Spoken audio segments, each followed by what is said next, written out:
Cadet Segundino Edwin. So I will report about the master standing orders. So number 1 is call the master anytime you require assistance to maintain a proper watch when in doubt or on any of the following circumstances. And number 2 is maintain a proper lookout at all times.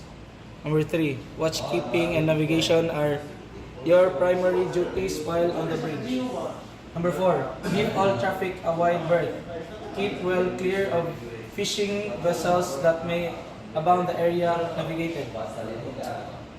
Number 5, you are expected to monitor and fix the position of your vessel at all times. Number 6, strictly follow the course's speeds and fix intervals as required by the voyage plan or as otherwise approved by the master.